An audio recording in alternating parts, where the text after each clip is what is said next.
Hi, everyone. Good morning. Good morning. Happy Wednesday. Hope everyone is staying warm. For those in Austin, the boil water notice has been lifted, so things are looking up this week. It's great to be back here in the Texas Innovation Center where I'm standing today, and we hope to welcome you into the space if you ever find yourself on this side of campus. My name is Ashley Jennings, and I serve as the Managing Director of the Texas Innovation Center. So TXIC, we're based out of Cockrell School of Engineering, but we serve all faculty, grad students, and researchers across campus who are working on commercialization efforts. At our hub here, we provide resources to inspire that type of translational research. So if you fall in that community, please reach out to Dr. Van Tresken and I. We'd love to hear from you and hear about what you're working on and how we can help.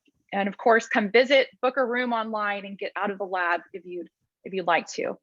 So hello to our faculty and grad students across campus, those coming in from Science, Moody, College of Communication. We also have some UT sister schools here today, UT Dallas, Tyler, UTSA, Southwestern, friends over at MD Anderson. So thank you for tuning in and being a part of the workshop today. I'd like to go ahead and go over some guidelines for a moment of how we'll be running this session. This is a live event, so we'll be taking Q&A throughout the conversation.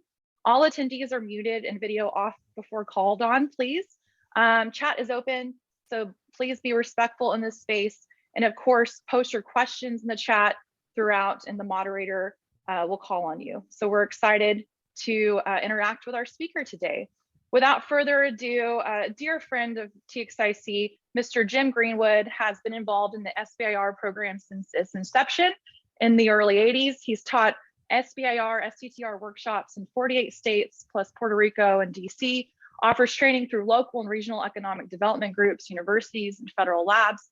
And the Greenwoods have just been vital in our mission on campus of preparedness around phase 1 proposals.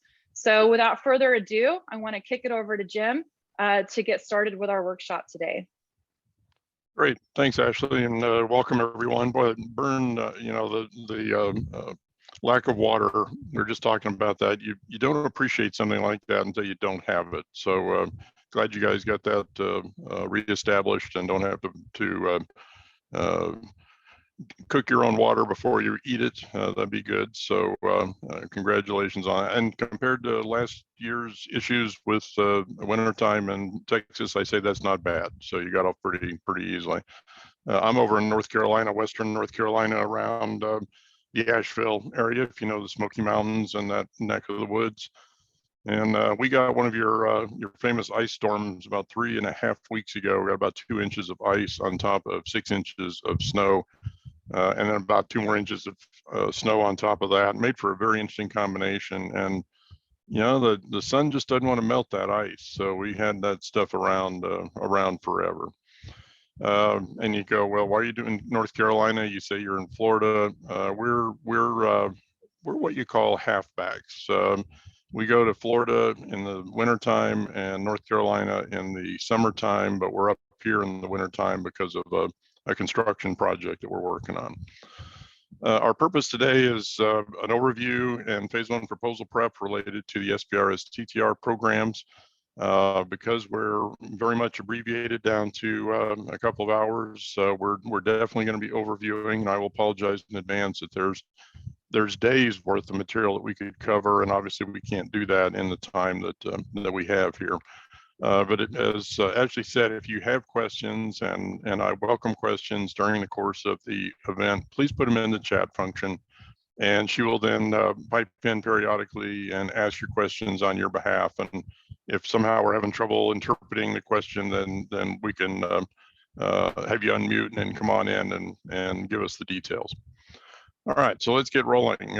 We will take a break about halfway through, just FYI for your planning purposes, so you don't have to endure an entire 2 hours without getting up and moseying around. We'll take about a 10-minute break at about the halfway point. So let's start real basic. What the heck is SBIR? And I'm an old guy, and I've been around since this program started in 1982. And I'm still amazed how many people don't know about the program or frankly have a misunderstanding. So at the risk of insulting some of you, your intelligence in terms of knowledge, I know there's some that don't know the basics. So let's cover the basics real quick. It's over $4 billion a year in funding to non-recourse contracts and grants made to small U.S.-owned companies to develop new products and services based on innovative, unproven concepts and technologies. The key points here, non-recourse means you don't repay the money, you don't give up equity. So two things you ought to like about SBIR is don't have to repay it and don't give up any equity. Some of the awards are contracts, some of them are grants. I hear a lot of people talk about the SBIR STTR grant program. Turns out they are less than half right. Most of these awards are actually contracts. And you go, what do I care as long as I get money? Turns out there's a big difference between a contract and a grant. We'll talk about that. You got to be small, right? It's a small business innovation research program. So you got to be small. Definition's real simple, 500 or fewer employees. That's how they define small for SBIR purposes, 500 or fewer employees. Doesn't matter if they're full-time, part-time, as long as you got a head count, W-2s, and there's fewer than 500 of them, you're okay. US owned, it's a simple majority US ownership requirement. So we could have up to 49% of the company owned by, people from Oklahoma or something like that, and you'd still be okay. The point is, it's for US companies, but it's not going to restrict you to exclusively US owned. So if 3 of you from grad school decide to form a small business and 2 of you are US citizens, 1 is not, then as long as the non-US citizen has 49% or less ownership, you're okay, you still qualify. SBIR is to develop new products and services. And you go, I know SBIR, and that's not SBIR. SBIR is for R&D. This is money for R&D. Well, I would say you're confusing the ends and the means of SBIR. You're correct. The means of SBIR would be research and development, but the end goal of a successful SBIR project is to take the results of that R&D and convert it into products and services, either improvements to existing products and services or brand new products and services. And we can be selling to the private sector, we can be selling to the military, we can be selling to NASA, we can be selling to state government. Doesn't matter who you're selling to, as long as you are selling, that becomes a successful SBIR project. I guess the exception to that would be if you were selling to North Korea or China or Iran, maybe that wouldn't be a successful project, but I don't think that comes up very often. These projects are based on innovative, unproven concepts and technologies, right? Innovative, there's the key word, small business innovation research. So you got to propose innovative things. You go, well, what does innovative mean? Oh, you think all these federal agencies are going to agree on what innovative means? They don't. But trust me, being a reviewer for National Science Foundation's SBIR program over the years, there can be a lot of discussion about whether your project is deemed to be innovative or not. So when the instructions say express or explain the innovative side of your project, you need to have some arguments there and realize it's an important thing to discuss. And you may have to come up, quite frankly, and say, if you define innovative as, and you put down your definition, then our project meets that definition in that. So you end up kind of defining what innovative is and then showing that you meet that. Now, a couple of the agencies, notably National Institutes of Health and National Science Foundation, they'll tell you what is innovative, or actually in NSF's case, what isn't innovative, and you kind of stick with those definitions. But other agencies, you got more latitude on defining. But again, when they ask you what's innovative, don't blow that off or just kind of wave your arms and blow some smoke. And unproven concepts and technologies, unproven is a key word here. If you write a proposal to SBIR that says, we know this is going to work, we've perfected this, all we need is some money to kind of push it out into the marketplace, you're not going to get SBIR funding for that, because SBIR funding is for unproven concepts and technologies. So you need to come in with a proposal that says, we got this really innovative, right? Keyword, innovative idea, but we're not sure whether it's going to work or not. We need some money to prove that it's going to work. Now that's SBIR, money to prove your innovative idea works. So it's going to be a different proposal, guys, than you might write to others where you're going to tell them that you know it, you perfected it, there are no questions about its working. This needs to be a proposal that says, well, there are some things we're not quite sure about. Those might be, by the way, in the application that the agency is interested in. So maybe you have proven the basic technology works brilliantly in your UT laboratory. But the military comes to you and says, we want to stick this on an aircraft carrier. Well, any differences between an aircraft carrier and your UT lab? Yeah, I'd guess there are a few, probably a little higher humidity level, I would guess, on the aircraft carrier and a whole heck of a lot more salt in that air, right? So how's your innovation going to work when it gets into that sort of environment? And as soon as you find yourself going, I don't know, there you go, see, unproven. That becomes your unproven basis. So that's SBIR in a nutshell. People say, okay, so what's this STTR thing? Well, think of STTR and there are many differences, but think of it in this basic context. SBIR allows you to subcontract some of the SBIR funding to another entity, including a university. So it allows it. STTR requires it. So SBIR allows subcontracts, STTR requires subcontracts.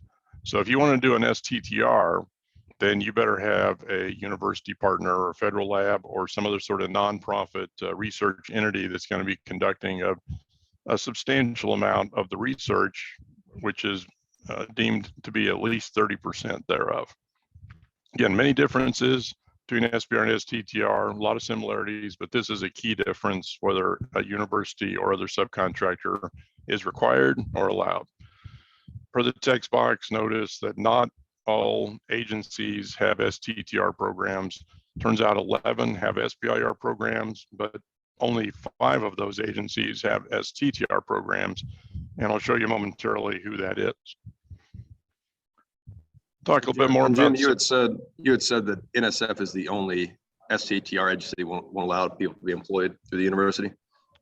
Correct. Yes, that's another, and I think, well, actually, I don't have it on the slide here. The key difference being pointed out is on STTR, the lead researcher, the PI, can actually be at the university or the subcontractor rather than at the small business. And 4 of the 5 STTR agencies allow that. STTR at National Science Foundation does not allow it. And we can talk about the philosophy that is behind that, but that is a rule, and glad you pointed that out. Subcontracts, again, SBIR, you can sub up to 1/3 of phase 1. You can sub to virtually anyone or anything, for-profit, nonprofit, large, small, individual consultant, company, university, federal laboratory, you name it, you can sub to it. And you can even sub to foreign entities or individuals as long as the work, the R&D, gets done in the United States. So I had a company over in the El Paso area where part of their business was actually located in Juarez, as you know, sister city there. And they wanted to conduct part of the SBIR project in Juarez, and the part of their business that's in Juarez. So I asked National Science Foundation, were they okay with that? I'm thinking, you know, same company, sister city, must be okay. NSF adamant, no, not allowed. You must have the employees of the business who work in or are headquartered in Juarez, have them come across to the US side of the border when they're working on the SBIR. Now you get some exceptions to this, but I think it's better for you to think of that as a fairly strict rule, because those exceptions are few and far between. It's not going to be any time that you know, you got a whiz kid that wants to ski in the Alps and therefore wants to stay over there while they do work on the project part-time. That's not going to be allowed. You know, it's going to be a very rare circumstance, a unique circumstance. Jim, And quick so, question from the audience. Sorry, does that 30% requirement reflect increased odds of being approved? Referring to the last slide. The only way that it's going to affect, I think the only way it's going to affect you is if it's a project where, without including a sub, you're not credible and you need to bring in the sub to become credible. There doesn't seem to be, and I'm thinking out loud here, I guess the other issue would be if it looks like you are really having all the R&D done, and this would be more of the STTR circumstance, you're doing virtually all the real research at the university, and the small business is really doing nothing but, buying supplies and washing petri dishes and writing reports. Then that's going to be an issue. But otherwise, I don't see a lot of agencies or reviewers get concerned that you're only subbing 10% or maybe you're subbing right at the 33%. STTR, again, you have greater freedom to subcontract, and the idea is you are collaborating with a university or other nonprofit. You need to have more latitude if you're going to do a lot of subcontracting. So whereas in SBIR phase 1, we can only sub up to a third of the project, in STTR, we can sub up to 60% of the project. So you can do a lot more subbing on STTR than SBIR. In the STTR, you'd have to do at least 40 in-house. So if you take the minimum that you're subcontracting to the university, say of 30%, you got to do 40% in-house. Then if you do the math, that leaves another 30% of the project that you could dole out to a third party if you wanted to, or either of the other parties, the university or the small business, could do another 30% of the project. And so again, there's just more latitude and flexibility with an STTR in terms of how much participation you have by all these players, as long as you've got at least a nonprofit, one US nonprofit, who is doing at least 30% of the research. Example who you might subcontract to: prime contractors like to subcontract. And this is an example of Lockheed Martin coming out, and they do this periodically, usually when either the military or NASA puts out a request for SBIR proposals. Lockheed Martin comes along and says, hey guys, we're interested in the following topics. And if you, small business, are submitting a proposal on that, we'd be happy to provide you a letter of support for your project. And by the way, we'd be interested in discussing a subcontract with you. And you go, why would I want to have a Lockheed Martin as a subcontractor? Well, a quick example: a client of ours, young kid, fresh out of school, goes to NASA and says, I've got an idea for a sensor to put on your rocket. And my phase 1 is taking these sensors and sticking them on your rocket. Now you're NASA, and somebody, 22-year-old comes to you out of school and says, I want to stick something on your rocket. What's your response if you're NASA? Get away, kid. Don't touch my rocket. You don't know what you're doing. You're fresh out of school. You're wet between years, yada, yada, yada. It's a bias. There's a bias there because they're not sure that you know what you're doing. You're too young, you're too new, you haven't established yourself. There's a bias. Now, fortunately, my client realized that. So what does he do? He goes to Lockheed Martin and says, Lockheed Martin, I'm interested in submitting on this topic. Here's my project. I'd like you to participate in the following way. And it turns out Lockheed Martin actually makes that rocket for NASA. So what he wanted Lockheed Martin to do is to allow him to stick sensors on some of the prototypes and the mock-ups that Lockheed Martin has of NASA's missile. So he could prove it on Lockheed's missile. So he submits proposal, and it's not only, hey, I'm not going to stick anything on your missiles, NASA, I'm going to put it on these mock-ups that Lockheed Martin has, but he also shows the credibility of having this huge multinational prime contractor on his team and participating in the project.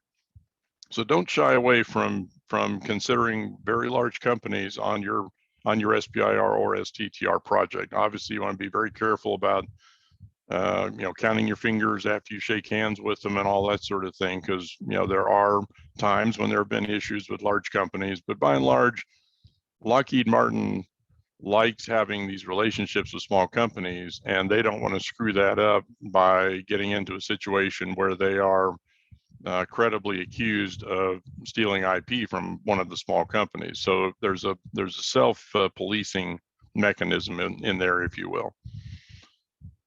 3 phases of SBIR and STTR. Phase 1 is where you typically are going to start. 99.99% of the time, you'll start with a phase 1 in which you take that unproven idea that we mentioned a few minutes ago, and you prove it works, prove that it technically solves the problem. And in SBIR, STTR jargon, that's a feasibility. Prove the feasibility of your idea. For that, depending on the agency, the program, et cetera, you can get anywhere from about 25 to 275,000 bucks to prove the feasibility of your idea. And you generally get less than a year's time, but up to 12 months for that effort. If that looks like a lot of money, a lot of time, then you must be a starving student or a starving entrepreneur, because it's not a lot of money and it's not a lot of time, particularly when you start talking about proving technology and adapting it to a particular application or whatever you're doing in phase 1.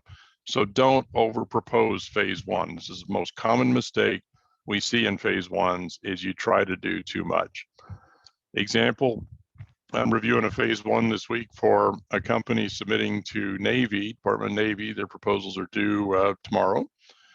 And these guys have, let me remember, I think it was 7 objectives. Now, just to put it into context, typically you'll see 2 to 4 objectives in a phase 1. This one has 7. So the immediate reaction is this thing is over proposed. They're trying to do too darn much in phase 1. You go, well, that's my strategy. I'm gonna give the Navy more than they wanted, and they'll see what a bargain they're getting because I'm only charging them, $240,000, and boy, they'll be so happy. No, Navy looks at it and says, God, these people don't know what they're doing. They actually think they can pull off 7 objectives with our little budget that we can give them. These are very naive people who really don't know what the heck they're doing. We don't want to be working with them, and your proposal gets tossed aside. So scope the project of the budget, keep it down in size so that you're showing them that you know what you're doing, you can do it with the money that's available, and you're not going to go broke doing so. Now, some of you in phase 1. Quick question. Sorry, Sure. how many subcontractors are allowed per project? In phase 1, I mean, there's no limit number wise. In phase 1, begun again because of the lack of money and the short time frame, I don't think you want more than a couple of subs, because, and I'll see this occasionally where there's 5 employees, 2 consultants, and 3 subcontractors involved in the project, and it's a 6-month phase 1 for $250,000, and you go, how can all these entities do anything when there are so many of them and so little resources and so little time? They're going to spend all their time trying to figure out what each other's doing and get organized, and then there won't be any time to actually do the work because each one of them has $25,000 or something crazy. So you don't want to put together too big of a team in phase 1. Now, phase 2, you got more resources, more time, you can put more people on the project. But that'd be my rule of thumb, Ashley. I'd say 1 or 2 consultants or subcontractors, and a couple, 3 employees would be the most I'd put on one. Now, some of you in phase 1, you know what you're going to prove? You're going to prove your idea doesn't work. It's infeasible. That's okay. That is not considered a failure. That is what SBIR and STTR are supposed to do, is differentiate the creative, interesting ideas that work from those creative, interesting ideas that don't work. And if yours doesn't work, that's okay, but you're done. Your project terminates at the end of phase 1. I hope that doesn't happen to you, but again, that's not a failure. It's just a unfortunate situation because you don't go on with the project beyond that. So hopefully, instead of it proving infeasible, your innovation will prove to be feasible, and you therefore apply and hopefully receive a phase 2, which, as you can see by the 3rd sub bullet down there, now we're measuring time and effort in millions of dollars and years of time. So now you got the time and the resources to roll up your sleeve, really get into it, bring in those additional resources, additional subs and consultants if you need them. You got more resources.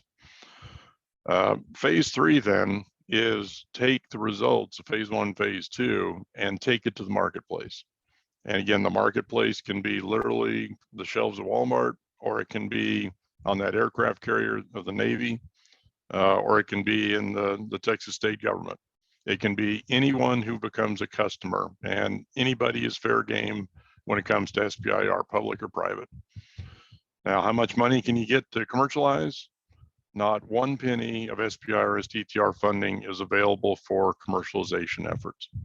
All of SBIR STTR goes into phase 1 and 2, does not go to phase 3. So how do you fund phase 3?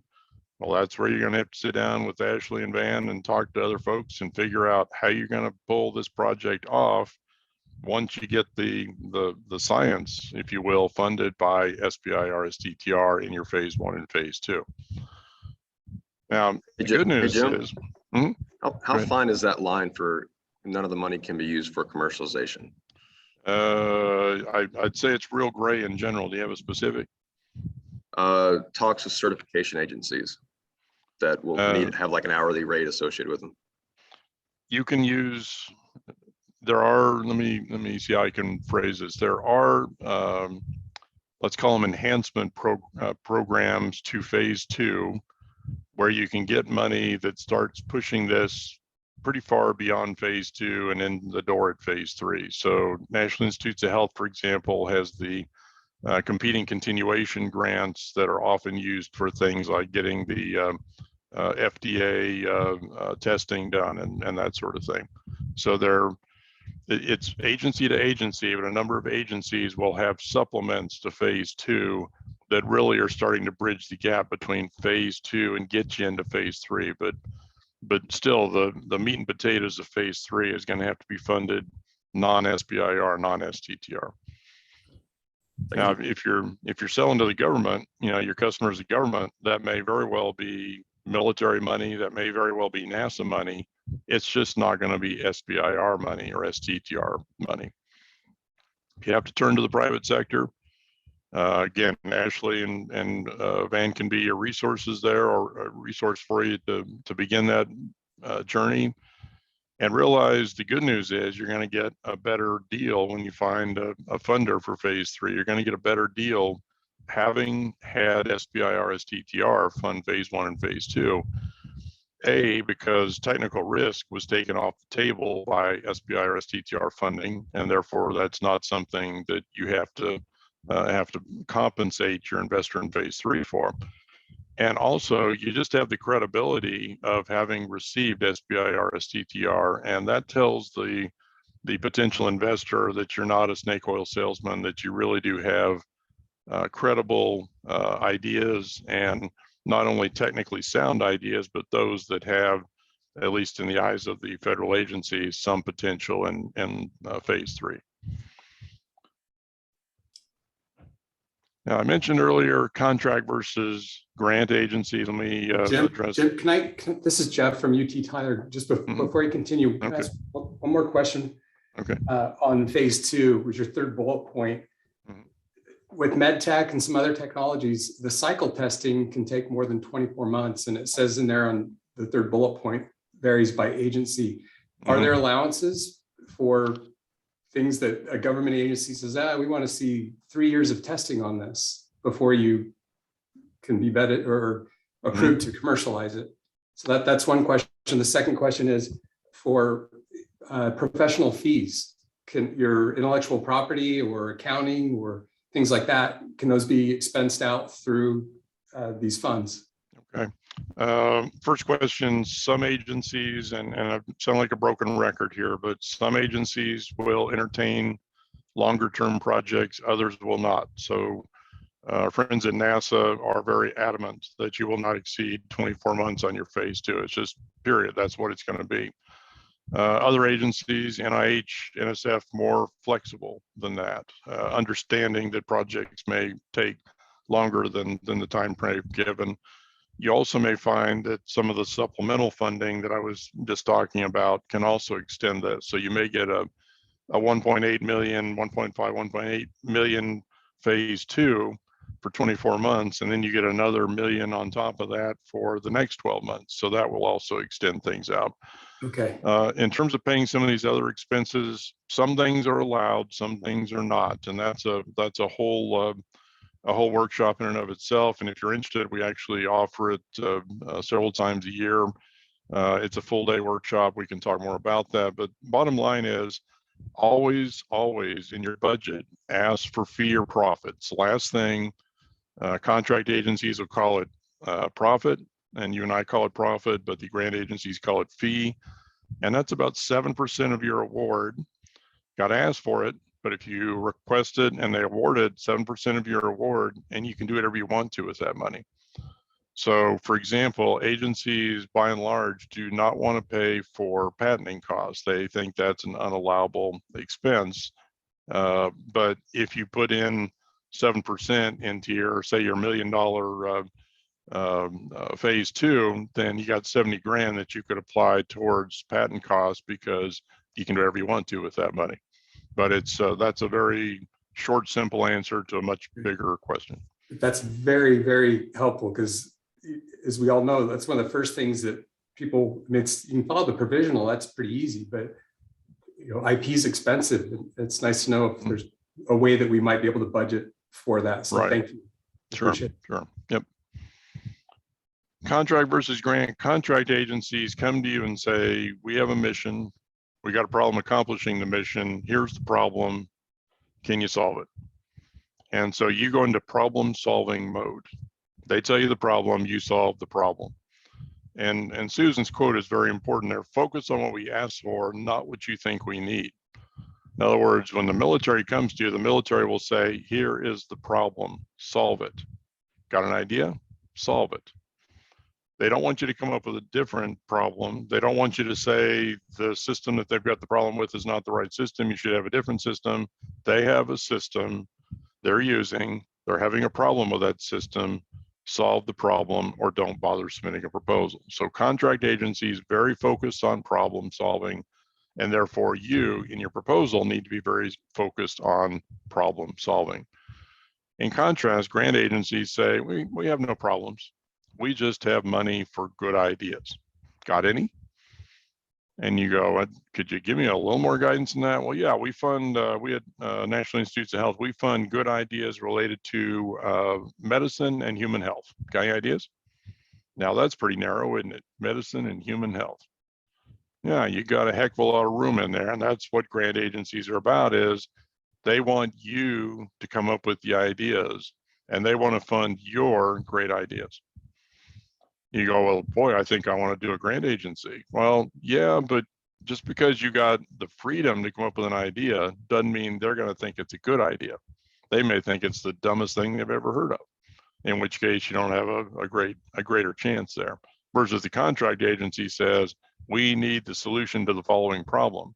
You show a credible solution to that problem, you've obviously demonstrated that's a good idea because you're addressing the problem that they stated. So it's not like there's one is better, contract is better than grant or vice versa. It's just very different agencies, and you got to approach them very differently with a proposal. Again, contract agency, your proposal says, we get it. We understand your problem. We embrace it. We have a solution we think that's going to work swimmingly well with your problem. Here's how we're going to solve your problem. So it's all about the problem. Grant agency is going to be, I've got this good idea, and it's a gooder idea than you're going to get from anybody else. Let me explain to you why this is such a great idea. Let me explain to you why it's going to deal with such an incredibly difficult problem that we've grappled with for decades as a society. So it's all about selling them on why the problem is even worthy of being focused on. So who's the grant agencies? Who's the contract agencies? Visually, this is what you get. And let's start with the pie chart on the left side. If you're looking for the 800-pound gorilla on SBIR, STTR, you just found them. It's called the military, DoD. They are almost 1/2 of the program all by itself. So they are huge, making hundreds, if not thousands of awards a year, all sorts and hundreds of topics. And therefore, even though they are a problem solving, looking for problem solving in their SBIR, STTR, because they've got hundreds of topics, they might just have one that fits what you're interested in. So my opinion is you never rule out the military as a candidate for your project. unless you just for some reason don't want to deal with the military.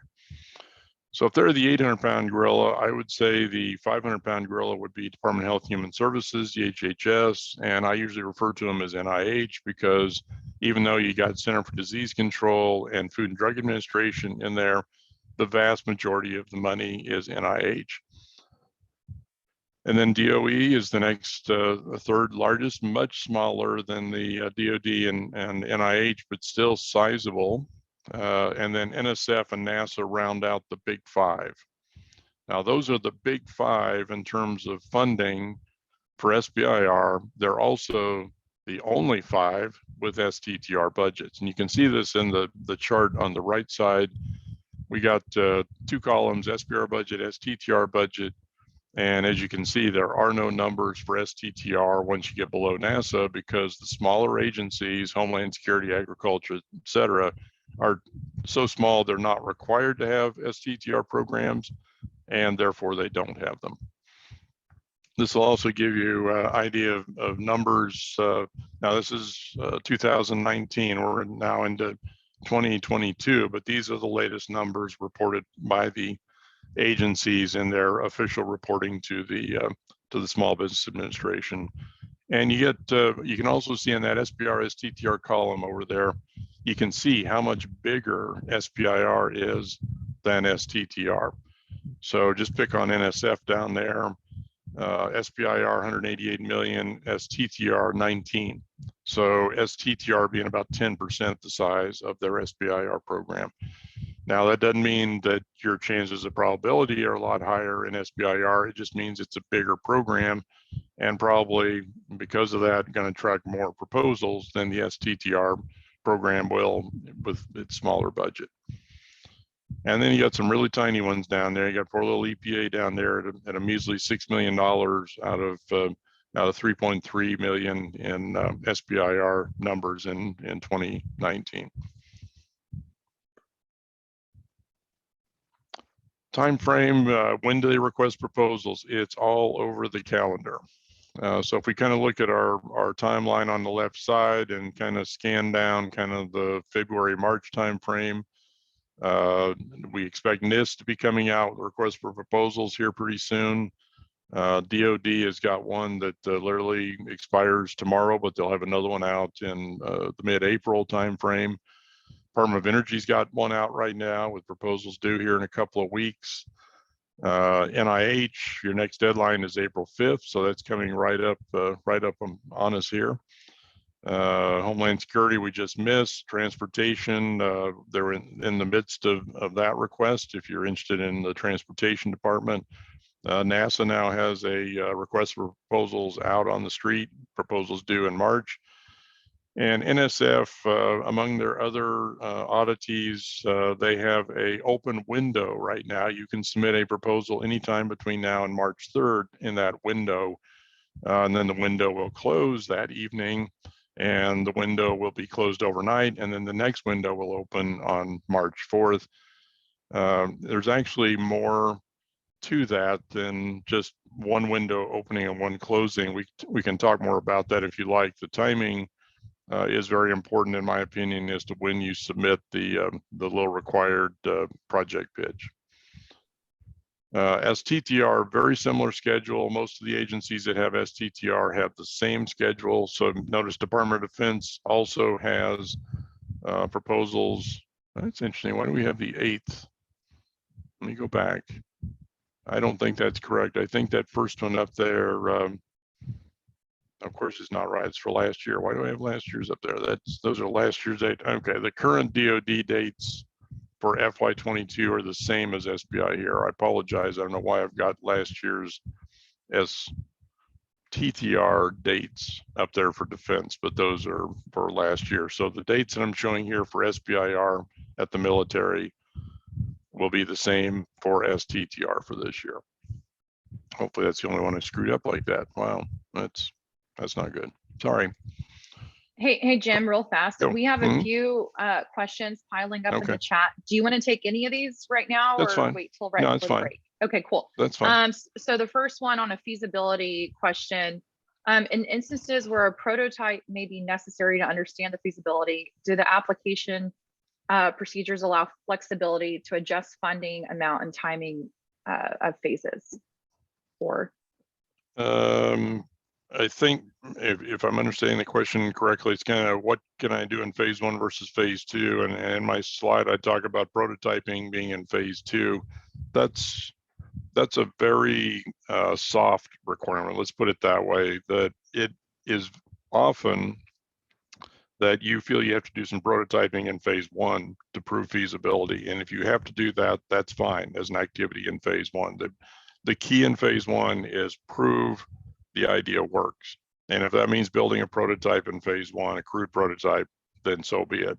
Then in phase 2, if you don't need to do any more prototyping, great. If you need to do a refinement in the prototype, you could do that. So don't be too constrained in my words there. I apologize. I should have explained that in that slide. And then second quick question, can you do one phase in one program, SBIR, and continue the other phases in the other program, say STTR? If we were having this workshop a few years ago, my answer would be no. You have to stay in whatever program you begin in, but they have changed the rule, and the rule now is you can transition from SBIR phase 1 to STTR phase 2 or vice versa. Some agencies, you just decide and you just notify them in your phase 2 proposal that you're doing that. Other agencies will want you to discuss that with them before you make that decision on your phase 2.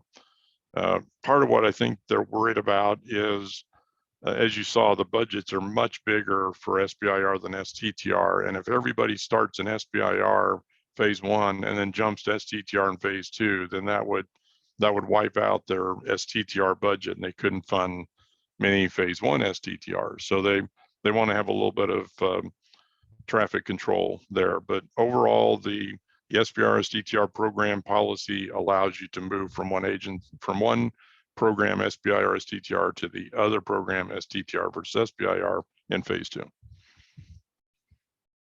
Thank you. Mm-hmm. Just real briefly gives you an idea of probability of success. So don't worry about fast track, don't worry about phase 2B, just concentrate on the sets of bars in the middle of the slide. Phase 1 says, whether it's SBIR, STTR, you're about 1 in 5. Now this is National Institutes of Health, but that's pretty typical for phase 1 across the agencies. It's about 1 in 5. So you need to be prepared to submit a phase 1 and get shot down. You just got to go into it with that realization that the probabilities are you're going to get shot down. And we all know people that have submitted their first proposal ever and it got awarded. That's great, but that's not the norm. So you need to be prepared to submit a proposal and get shot down. And then pick yourself up off the ground and resubmit or submit a new proposal and potentially get shot down again. And you may have to do that several times before you figure out what you're doing wrong, what you're not emphasizing, what you need to be doing differently in your approach to SBIR STTR. And then you'll get the hang of it, and suddenly you can start writing these things and have higher successes than we're showing here. But you got to be prepared for that perseverance, because if you're not going to be happy and you're not going to succeed in SBIR STTR because the odds are against you. Now, notice you get your foot in the door, you get that phase 1 out of 5, you get your phase 1. What does the next set of bars tell you about phase 2? It says your probability of getting a phase 2 is better than twice what it was in phase 1, at least in case of the SBIR numbers there. And even STTR, it's a much higher probability. This is common across the agencies. Phase 1, 1 in 5 on average, I would say. Phase 2, it's more like a 1 in 3, 1 in 2 chance of success. So you get a phase 1, back of your mind real quickly, it ought to be, how do I convert this into a phase 2? What do I got to do? And that's going to be a combination of being successful in the phase 1 work. It's going to be partially building a good relationship with the agency. And the third is pushing your knowledge and understanding and planning related to commercialization farther along than you had when you wrote the phase 1. But again, much better chance of success. So when you get a phase 1, start focusing on how you convert that to a phase 2. All right, so kind of some overview. Let's talk now kind of, again, in abbreviated fashion, how you might go about approaching getting your proposal together, get it submitted. First is you got to find a topic. Yeah, you can't just make up a topic and send it in. You got to respond to them. So again, National Institutes of Health says anything related to medicine or human health, but it better have a tie to medicine or human health. And you better show that tie. Now you say, well, that's obvious. Well, not always, because if you're talking about challenges of kids getting back into learning mode after the pandemic and the lockdown and masking and so on, is that human health or is that education? Well, if you're going to argue that it's human health, which you probably are if you're going to submit to National Institutes of Health, you need to make that case. You need to be clear in the proposal that that's the case. That's where it's coming from. You also have to submit on April 5th. You submit on February 9th, they're going to go, where's this? What's this for? Why are we getting this? And if it's not in the format they're used to, that's a problem. If it's not on the set of forms that they want from grants.gov, that's a problem. So you can't just take an idea and shoot it to SBIR, STTR agency. You got to go through the process. You got to submit it the way they want it. You got to put it under one of their topical areas. You got to play the game, right? It's the golden rule. They got the gold, they're making the rules. You got to follow the rules. So where do you find these topics? The topics are found in something called a solicitation. You will never hear the term RFP, or request for proposals, among the agencies. It's solicitation. Well, I wish it were that simple. It's generally called a solicitation, but some agencies like the term FOA, for funding opportunity announcement. You'll hear that at NIH and Department of Energy. The military likes BAA for broad agency announcement. USDA likes RFA. NOAA, National Oceanic and Atmospheric Administration, I like theirs because it's a NOFO. And that sounds so cool, NOFO. Yeah, we put out a NOFO every year. NOFO, Notice of Funding Opportunity. You go, how the heck am I going to remember all this alphabet soup? Just remember the word solicitation. If you say to somebody at NOAA, where do I find your solicitation? They're going to know what you're talking about. You don't have to call it a NOFO. If you do, it's a lot cooler, but if you don't know that, just call it a solicitation. Where do you find these solicitations? You find them on the internet. In the old days, believe it or not, they're actually mail lists that send these things to you via snail mail. Now you got to get them off the internet. Each agency has an SBIR website, not necessarily easy to find. Go to our website, go to the SBIR page, scroll to the bottom. We're linked all of them down there, or SBIR.gov, the official SBIR website of the federal government. You can link to them there, or just Google them.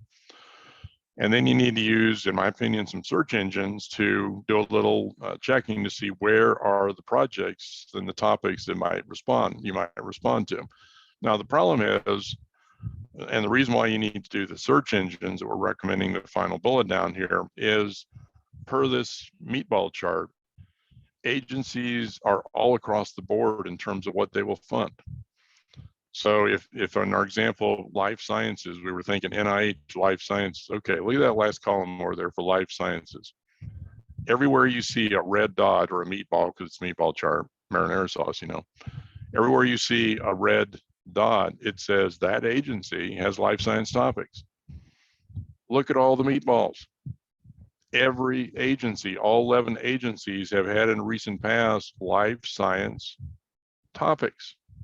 So if you're saying I'm interested in life science, therefore I'm going to apply to NIH, well, guess what? You're ignoring 10 out of your 11 opportunities. Why would you do that? And it's because people go, oh, life science, that's NIH. They're just mindset is geared to that. Energy, same thing. Third column from the right. Energy, well, that's Department of Energy, right? Well, again, look at all the meatballs. Yeah, the military is concerned about energy. Why? Imagine the monthly diesel bill of the Army. Now, you think they're interested in energy? Darn right. You go, well, I'm not interested in that diesel stuff. I'm an alternative energy sort of guy. I'm kind of doing the solar thing, Well, you ought to look at the military. You'd be amazed how many solar topics there are at the military, because believe it or not, the military has decided solar is okay. Wind is okay.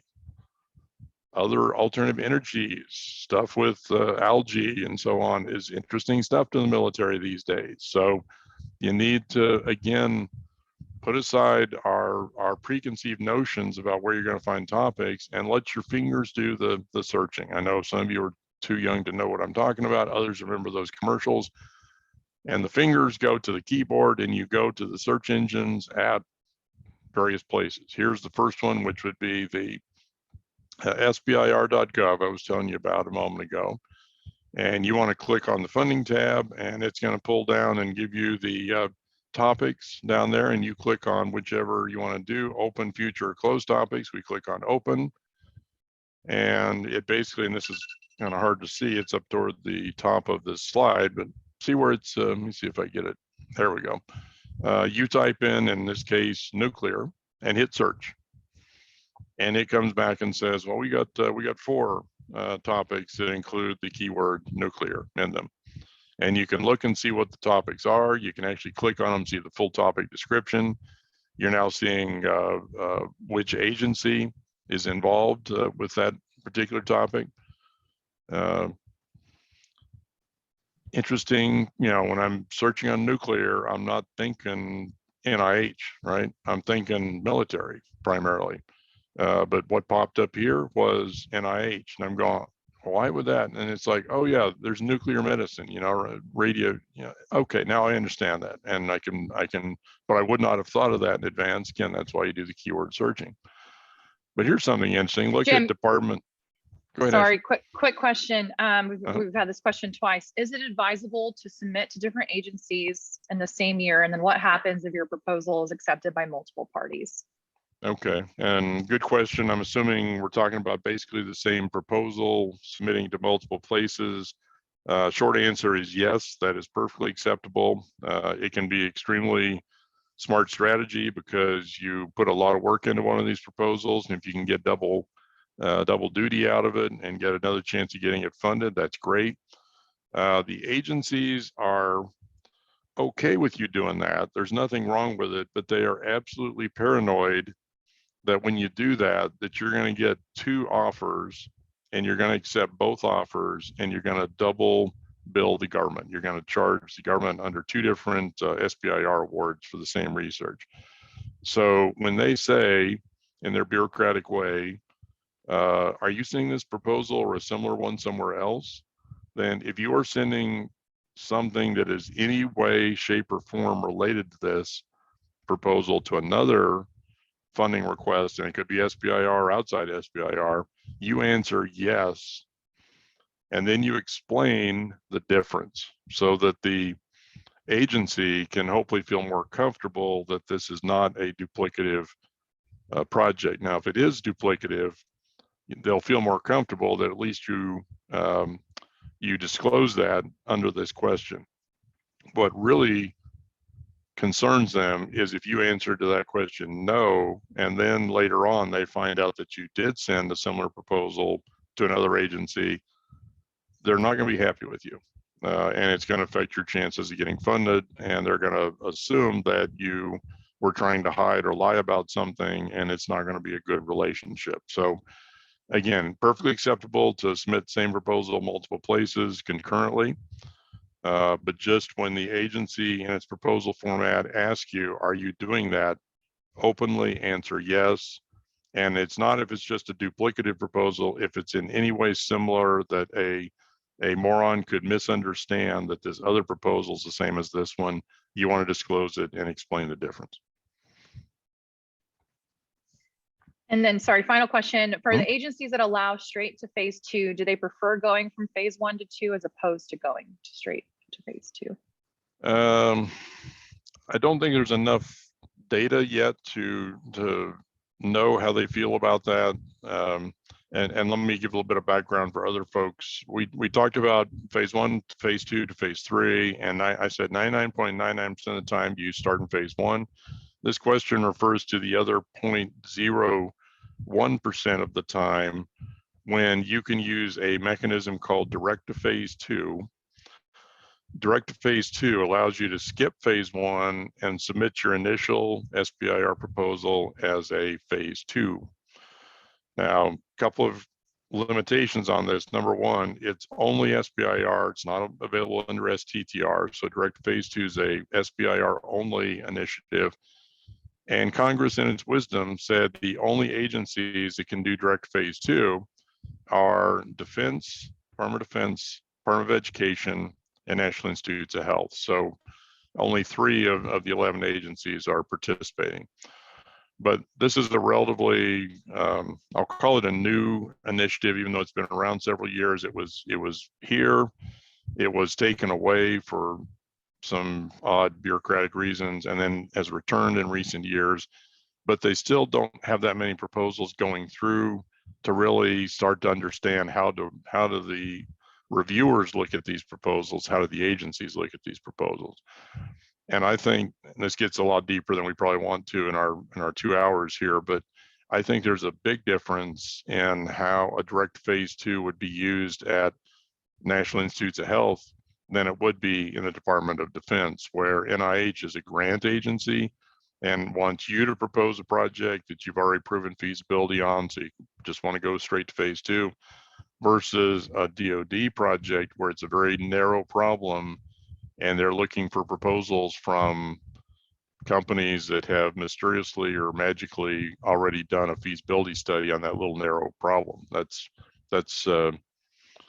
just a little more skeptical that it's an open playing field when it comes to a direct phase 2 at DoD versus at NIH. All right, well, let me finish this couple of slides here, and we'll go ahead and take that break that I promised. We're talking about nuclear. We're doing keyword searching on nuclear. We found one at Department of Health and Human Services. But look over here on the left panel that tells us how many of the topics that are showing up are from Department of Defense. 0 of these topics are from Department of Defense. And this is at a time when I knew that DoD had an active solicitation on the street. Now, I don't know about you, but I'm thinking big old agency like DoD, and I'm looking for any topic with the keyword nuclear in it. Wouldn't you expect there be a few DoD topics out there with nuclear in it? And this says there's 0. And that's a warning of a problem. And that problem is, on this date and time, the SBIR.gov system said there were only 3 agencies requesting proposals. It was the Energy, NIH, and another energy program called ARPA-E. But I knew for a fact, and SBIR.gov and another part of its website admits, that there were actually solicitations available from DOE, NIH, ARPA-E, and DoD, and NSF, and USDA. So why did the search engine not know that there were all these topics from DoD, NSF, and USDA? That's because this is a search engine that works on volunteerism.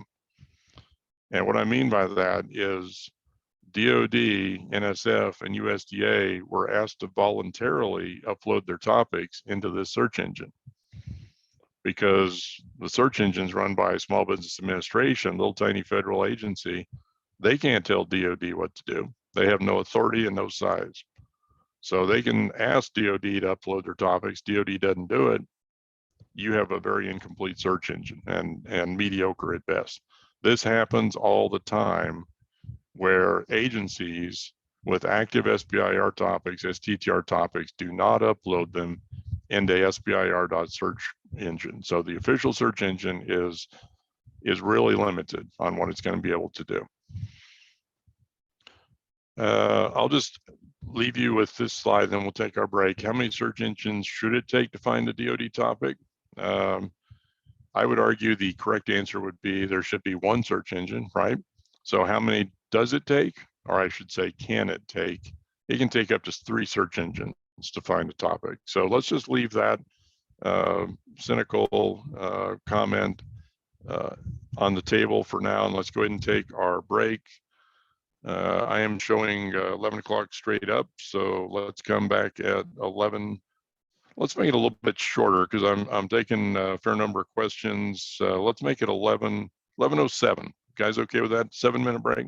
So let's come back at 11:07. Thanks.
All righty, so I've got 7 past the hour, 7:11:07. So let's go ahead and continue on. Again, how many search engines should it take to find your DoD topic?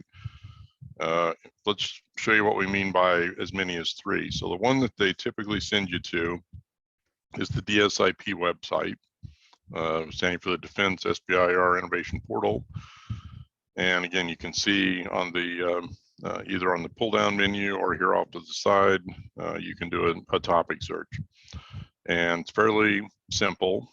You're looking for either existing current topics or old ones. You submit based on whatever keyword you're looking for. In my case, I looked at missile in this case and was able to generate that at that point in time there were 3 topics, and then you can click on any one of them and see what they are. So pretty straightforward.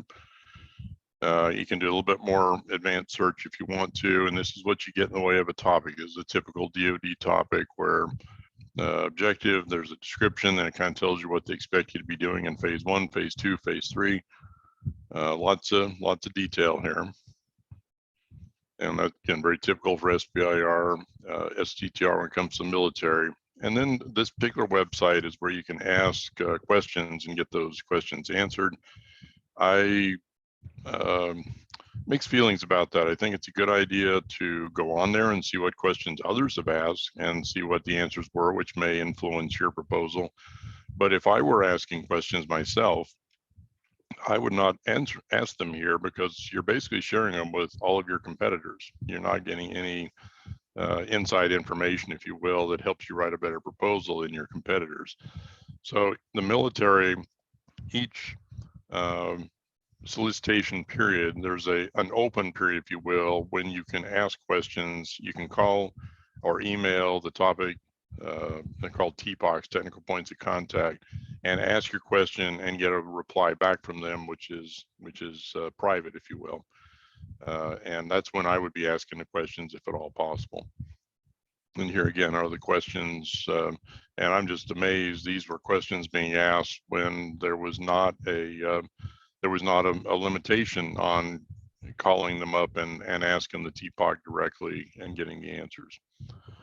Now that's the first place you can do your keyword searching. It has limitations, I believe, because it doesn't do very well with the what we call the out of cycle DoD topics, which are ones that are not published in the 3 due dates per year that we gave you earlier.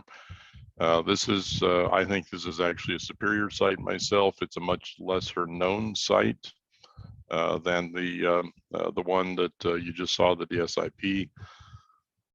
Even though they call it the SBIR STTR homepage, little bit of a head scratcher there.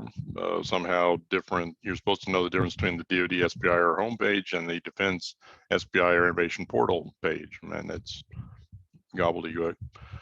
This is some of the things I like, is you can find the various solicitations very closely, clearly delineated here, and then you can see under any one of the particular components you might be interested in, you can isolate in on their set of topics. So in this case, I'm showing the Navy topics.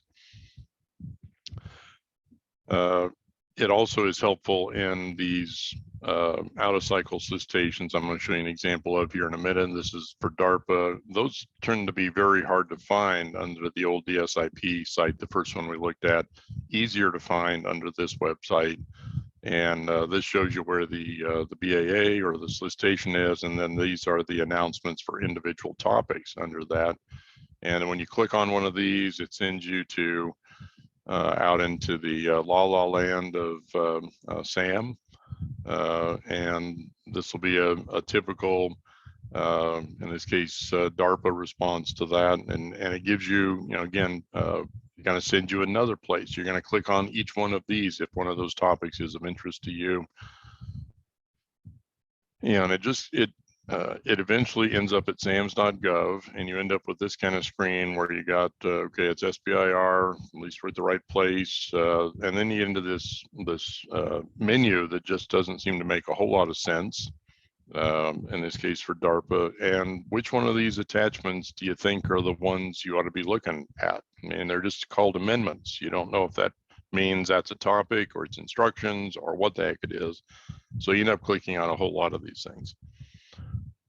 Now you said, but Greenwood, you said it could be up to 3 search engines you could be looking at. The third one, I don't have any slide for it because they're developing it right now. They are developing a new DoD SBIR website as we speak.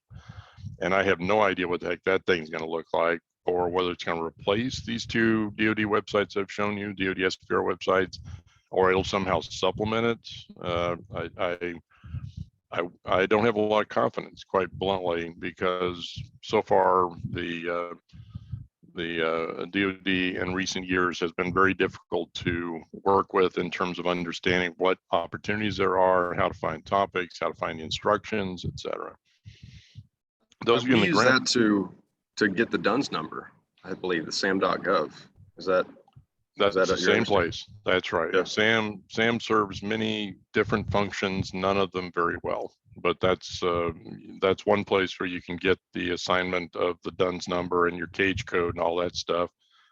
So that's a registration value. And then the other thing that SAM does is for the contract agencies, remember contract versus grant, that's where you find all of the contract agencies solicitations, but it's in this kind of, format that is not very user friendly or easy to figure out what the heck you ought to be looking at. Now, those of you interested in grants, you got the grants.gov website, and not only is that where you submit your proposal many times, but it's also where you can search for grants. So we can click on the search grant tab, and you got a fairly sophisticated search menu down the left side. On this point in time, I was looking for anything that was SBIR, but also had a COVID tie to it. And then again, you can request a number of other search criteria, some of which I marked off here. And what I got was, in that point in time, there were 4 hits, 4 possibilities out there. And it lists 4 of them, and you kind of go, well, which out of these 4 is the right one? And it's kind of like SAM, it's no more clear, in my opinion. It doesn't call it the FY 2020 SBIR phase 1 solicitation. It's just the SBIR phase 1 second release. So second release of what? So you kind of have to either get used to their abbreviated terminology or just click on the thing and go see what it looks like. So we click on this one. It sends us to yet another screen, and it's okay. You say this is a screen for USDA, and here's some information about it. Not anything terribly helpful. But if you click, and there's no reason to know this other than to just kind of fumble around and try it, you click on related documents, it takes you to yet another screen that has yet more files. And again, you're looking at it, trying to figure out, so, that second one's a solicitation, but what is the first one? Is that a solicitation? It's an announcement. What's the difference? Well, fortunately, the second one says solicitation. We click on it, and lo and behold, you got finally to the solicitation for USDA at that point that actually had some COVID-related topics in it. But look at all of the, the levels you had to go through to get to this point. From, I want to know what SBIR solicitations are requesting COVID-related proposals. It took multiple levels to get down to this point. So the bottom line is, and this was just the military and grants.gov. This is not showing you how to do NASA. It's not showing you how to do NSF, which does not participate in grants.gov. You say, well, great, Greenwood, you showed us all these little bits and pieces. Where's the big search engine that searches everything? Well, that goes back to that SBIR.gov that was so pathetically resulting in 4 hits for nuclear, where only through volunteerism do we get agencies to participate in that. So the bottom line is, unfortunately, there is no decent search engine right now across all of the SBIR agencies and across all the STTR agencies. You have to kind of do this chewing gum and baling wire approach to finding opportunities out there. And some people will use that, are very sharp on SAM or grants.gov or other government databases. They will set up little search capabilities that they know how to do. And that's great if you know how to do that. but the rank and file individual who's just trying to figure out, gee, are there any COVID related topics out there? It's pretty difficult to do. And I don't have a good answer for that, except to say that if you find it difficult, it's not necessarily because you're a newbie, it's because this is not done well by the federal government by any means. All right, so hopefully you find a topic that fits what you want to do. So you want to talk with the agency reps, and you go, well, why would I want to do that? I'm reading the topic. Well, because the topic typically doesn't tell you everything you want to know. You also may want to talk to the agency, kind of get a feel for them, see whether it's somebody you want to work with or not. Who in the agency do you want to talk to? Well, the closer you can get to the topic, the better off you are. So don't talk to the head of National Institutes of Health. Don't talk to anyone that's over the head of National Cancer Institute. You want to be talking to the SBIR coordinator for National Cancer Institute, and that's getting you down to a level that's more helpful. When do you talk to them? Grant agencies versus contract agencies. Grant agencies, we can talk to them whenever we want to. Whenever you want to call them and talk to them, you can do that. Contract agencies have blackout periods. Some of them are limited blackout periods, like the military. So when the military puts out a new solicitation or BAA, the first 30 days you can talk to them. It's open, and then they go into closeout after 30 days. Now, if any of you would try that with NASA, which came out within the past 30 days, NASA says we don't have any 30-day bleed period. As soon as we put out the solicitation in January, we clam up. We refuse to talk to you about our topics. We won't talk to you. So that's again, another example of grant versus contract agencies, whether you can talk to them or not. How do you talk to them? Typically, you begin the conversation, if you will, with an email, because it's polite. It's a way to kind of introduce yourself. It's a way to see if they would be willing to entertain a phone call with you. And that's what I would recommend, is convert that initial entree that you do via email, try to convert it to a phone call.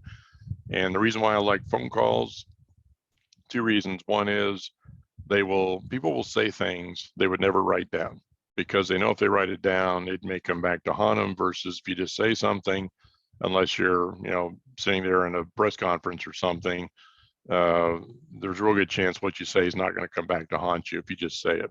So you get more depth, more richness, if you will, in their comments when they're just talking to you, as opposed to when they're writing an answer. Second reason why I like phone over email is if I'm a government rep at NSF and I'm willing to give you 15 minutes of my time, would you like 15 minutes of my time talking, or would you like 15 minutes of my time typing? Now, another way of putting that is, do you think people can talk or type faster? Now, maybe some of you are keyboarding experts and you can type much faster than you can talk. Most of us can talk faster than we can type. And being able to talk faster means if you get people talking, you're going to get more information in that example of 15 minutes than you would if you had them typing for 15 minutes, especially if they're working off their smartphone in the subway and they're using two fingers, right? Oh, and if you do get them to talk to you by phone, keep it brief. Make it 10 or 15 minutes, and make that point when you initiate the introduction that you would like to speak with them for only 10 or 15 minutes.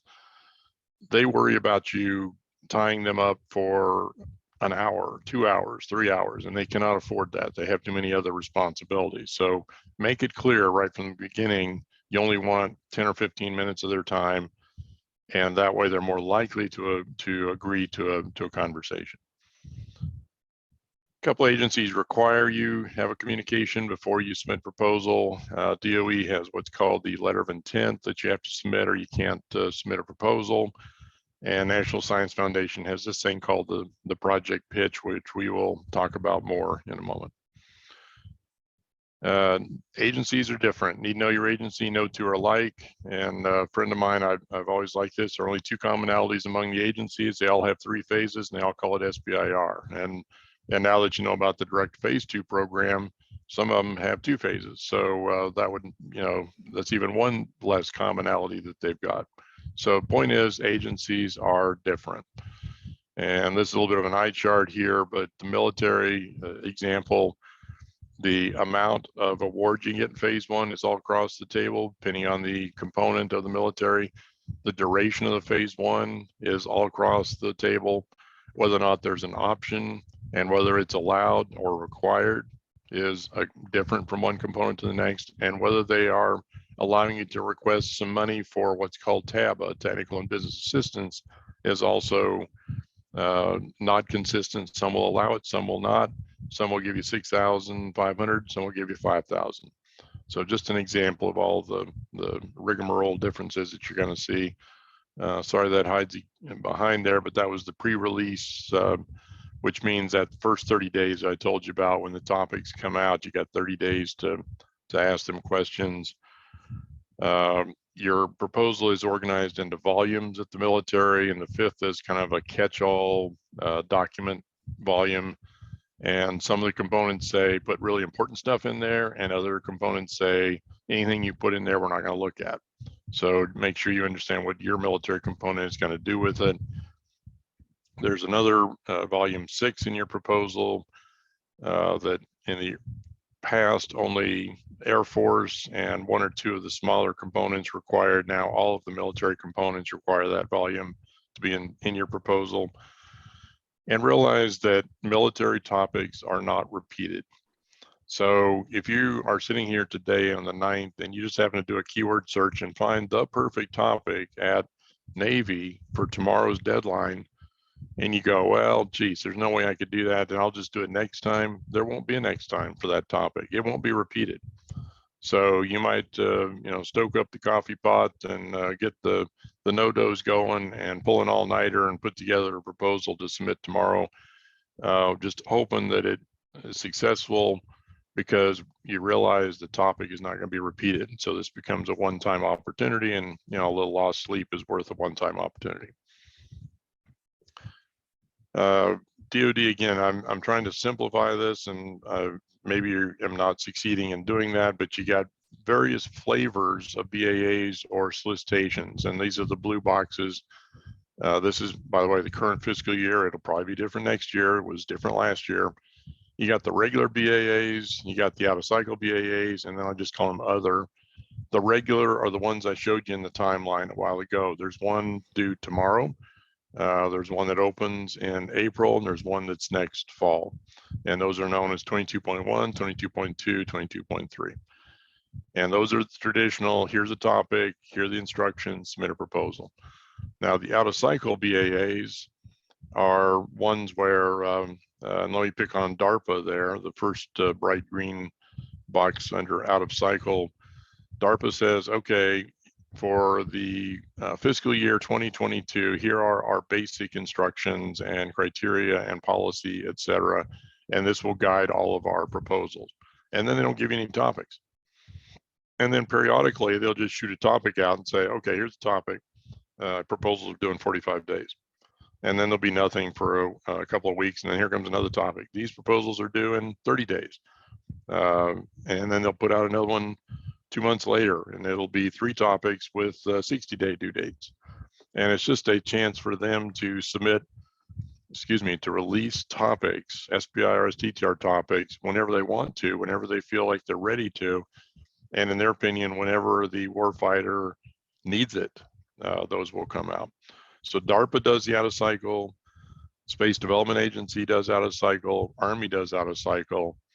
And new this year, the DoD has put out a year-long solicitation for out-of-cycle BAAs, for out-of-cycle topics. So DoD has tried to generalize what DARPA, Space Development, and Army were doing for themselves, and put out this, all components can use this out-of-cycle BAA. We'll see how that gets used. I'll tell you in a minute about one of the components, which is saying they're going to use that SBIR 22.4 out-of-cycle BAA. And then bottom of that is AFWorks. If you've heard the term AFWorks, they're headquartered there in Austin, a very interesting, and I will say controversial initiative of the Air Force, and we'll talk more about them in a minute. They kind of put out a solicitation when and how they feel like it. Sometimes they're in the regular solicitation, sometimes they do their own thing. And you're never quite sure, I don't know if they are, but you're never quite sure as an applicant how they're going to do that. This is what a typical DoD BAA solicitation looks like. Here's the, came with proposals starting to be accepted in January, due by tomorrow. Here are the components that are participating. It's not all 12 in the military that participate. It's a subset of them. And some are brand new. This quantum science thing I have never seen before this go around. So they're a new player in SBIR, STTR at DoD. Again, I'm telling you about the out of cycle. This is detail about the out of cycle. Now, one of the real challenges, and this goes down under my bolded statement down there, these out of cycle topics are released, and it's very hard for you to catch them when they're released. And typically they only have 30, 45, maybe 60-day turnaround until you have to submit your proposal. The easiest way I have found to be alerted to those out of cycle topics is go on that DSIP website, the one that I showed you was the first military search engine, and you can sign up for listserv on that. And they will notify you when DARPA or Army or whomever releases one of these out of cycle topics. So it's well worthwhile. I'm impressed that you don't get overwhelmed with a whole bunch of other emails on peripherally related topics. It's just the new topics coming out from DARPA and Space Development and Army, et cetera. Army, again, doing the same thing. They are that they don't have any topics in the current general solicitation, the 22.1 solicitation. It's all in the out of cycle.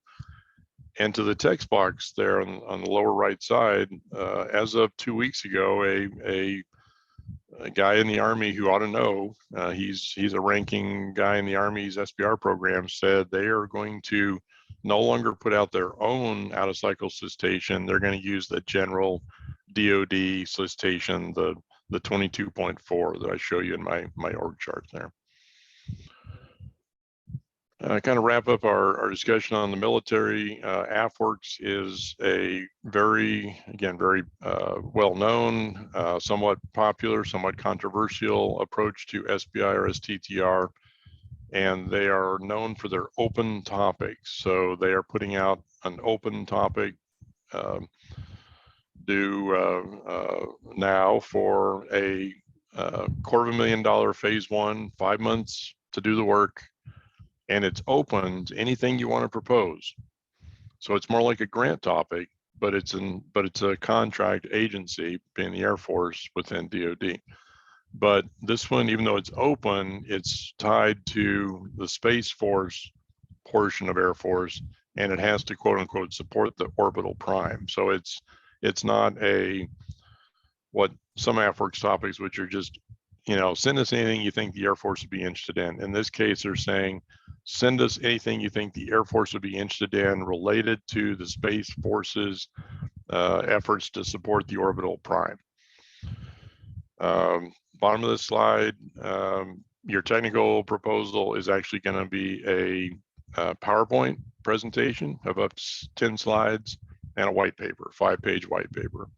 And proposals are actually, and for whatever reason, they're due a week from tomorrow rather than tomorrow. I don't know why AFWERX put a 1 week extension on that. In terms of SBIR, and again, this was AFWERX STTR, AFWERX SBIR, they're not doing any plain Jane phase 1 SBIRs this go around. They're only doing these direct phase 2 open topics.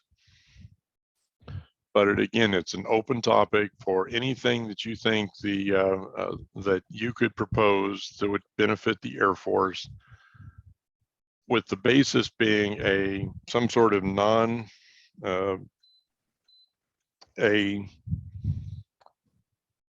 preferably a commercialized product or service of yours that you think a version of that would benefit the Air Force. So it's typically around again, a product or service that you have for non-defense customers, and you think there's a version of it could be adapted for the military. Quick example, I had a client where they make, it's an unusual project, and I'll just summarize to say it's bulletproof furniture, classroom furniture. And the idea is if you're in an active shooter situation in a school, then this furniture may save your life because it'll absorb some of the gunfire. And they're selling this stuff to schools. You know, that's the bread and butter customer is schools buying this stuff. Well, the military has schools, on-base schools, and the military, Air Force specifically, in this case, has had active shooter situations on their bases. So this client of ours submitted a AFWERX proposal to adapt their classroom furniture that is being sold to non-defense customers and adapt it to the needs of Air Force. And it was awarded that was actually a plain Jane phase 1 AFWERX project. But that's an example of what AFWERX typically is looking for. And you leave this and you go, man, this sounds kind of squirrely, but leave the bottom. They're going to spend $100 million on this one ask alone of direct phase 2s that might have Air Force applications. They're prepared to spend $100 million on it. AFWERX, again, it's popular because of this openness. There are people that have been frustrated over the years that they couldn't get the military to fund things they thought that the military should be interested in. This is an opportunity to get them to fund. But there have been so many changes in the brief period that AFWERX has been going. There have been so many inconsistencies between what one part of AFWERX says and another AFWERX document says. There have been so many toes stepped on within the Air Force by AFWERX, and there have been so many instances where, let's just call it the traditional SBIR community and traditional applicants for Air Force SBIR funding have gotten irritated with what AFWERX is doing and have blown the whistle on things that they felt were illegal or at least inconsistent with SBIR policy. So it all comes down to my last bullet down there. Will AFWERX become the greatest thing that's ever happened to SBIR STTR or prove to be a slow motion train wreck? And I think the jury is still out on that. Let's all hope it is the former and not the latter, but I have seen a lot of things that point to the latter instead of the former. So let's just hope it's the former. In general, DoD is just trying to be faster moving, more responsive to the warfighter. They're concerned with the old way that they've done SBIR is just not getting innovation in the hands of the warfighter as quickly as the adversaries, quite frankly, are adapting technology and bringing it to the battlefield, and our soldiers are at a disadvantage because the old SBIR STTR program didn't move quick enough. Let's shift gears, talk about NSF for a minute. NSF, we fund almost anything that's a high quality project. Now, they are the ultimate grant agency. Remember, grant agencies bring us your good ideas. So NSF says, here are 30 topics that we're interested in, and you, SBIR STTR applicant, do not have an idea for a project that does not fit one of our 30 topics. So they basically boldly say, you don't have a project that wouldn't fit one of these 30 topics. And you scan down it, and these are pretty broad topics. They're pretty encompassing. It's amazing the breadth that NSF will look at, but you say there's no way these 30 topics cover everything. Well, come to the second column, and it's about 5 from the bottom, OT, other topics.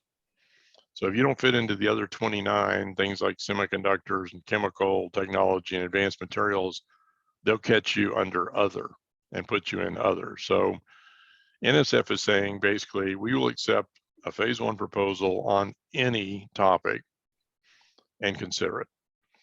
And that's something that makes them extremely popular because you got any idea, you can submit it to NSF. Now, because they're very popular, they have gotten overwhelmed with proposals. So what have they done?